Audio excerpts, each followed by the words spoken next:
សួស្តីបងថ្ងៃស្វាគមន៍ម្ដងទៀតមកកាន់វីដេអូថ្មីបន្ទាប់ពីសេតអស់ចិត្តដោយសារតាវីដេអូមុននោះវីដេអូសាក់មាត់ត្រីគូទី1ត្រូវបាន YouTube ខ្វាយបានហើយដោយសារតែកត់គោលការណ៍របស់សត្វតែអត់ឲ្យវានិយាយទៅជល់គ្នាអញ្ចឹងណាអញ្ចឹង YouTube បានលុបបានហើយអញ្ចឹងសម្រាប់វីដេអូទី1ខ្ញុំបានផុសចូលក្នុង account Facebook ដែលខ្ញុំទើបបង្កើតវិញហើយវីដេអូការសាក់មាត់គូទី2នោះប្រហែលជាត្រូវដូរគូដោយសារថាវាអត់ជល់គ្នាខ្ញុំដាក់ខ្ទង់ចង់10នាទីវាពិតថាហែទៅហែមកវាដូចវាកាងមេវិញអញ្ចឹងណាវាអត់ជល់អញ្ចឹងប្រហែលខ្ញុំដូរគូហើយនឹងផុសនៅសប្តាហ៍ហ្នឹងក្នុង account Facebook ឯងបានផុសក្នុង YouTube ឯងដោយសារតែដាក់ទៅនឹងចាប់ទៀតហើយនៅ YouTube ខ្វាយទៀតហើយអញ្ចឹងហើយបងជួយចូលទៅ add friend ផងបើសិនជាមានវីដេអូតាក់ទងការសាក់មាត់ចូលលេងកំសាន្តអញ្ចឹងណាខ្ញុំផុសចូលក្នុង account Facebook វិញដោយសារ YouTube ផុសចូលកើតហ្នឹងហើយបើសិនជាចង់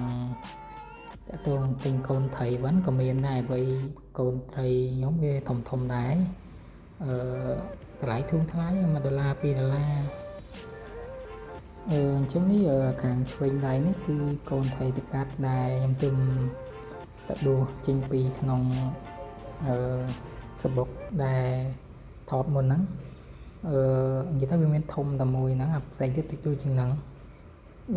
កូនត្រីហ្នឹងមើលទៅស្អាតរូបរាងអែមហើយពណ៌វាពណ៌ខៀវប្លែកហើយកតុយវាស្លឹកពោកតុយស្លឹកពោហើយចាំមើលមិនចាំមើលតែមាត់កូនត្រីហ្នឹងមួយទៀតជាមួយនឹងត្រីព្រៃយើងខ្ញុំគិតថាជាវាមិនអាចស៊ូជាមួយកូនត្រីព្រៃបានដោយសារវានៅចៃខែពេកទៅ2ខែជាងជិត3ខែអាហ្នឹងតែក៏វាឆាប់ធំតែបើសិនជាបងមានចំណាប់អារម្មណ៍អាចតាក់ទងបានបើសិនជាបងចង់ជាវទៅយកទុកតាំងមើលទុកអួតលេងក៏បានដែរត្រីនឹងស្អាតអញ្ចឹងសរុបមកវិញរាល់វីដេអូតេស្តមាត់ខាំលេងអញ្ចឹងណាខ្ញុំនឹងផុសចូលក្នុង account Facebook ហើយសម្រាប់ YouTube ខ្ញុំនៅតែធ្វើវីដេអូតាក់ទងជាមួយនឹងការចិញ្ចឹមត្រីការបង្កើតធីបខ្លះដែលជាបទពិសោធន៍របស់ខ្ញុំសម្រាប់ការចិញ្ចឹមដោយការស្រឡាញ់អញ្ចឹងណាអញ្ចឹងវីដេអូយើងមានតែប៉ុណ្្នឹងទេបាទអរគុណសម្រាប់ការតាមដានរហូតដល់ចប់បាទជម្រាបលាបាយ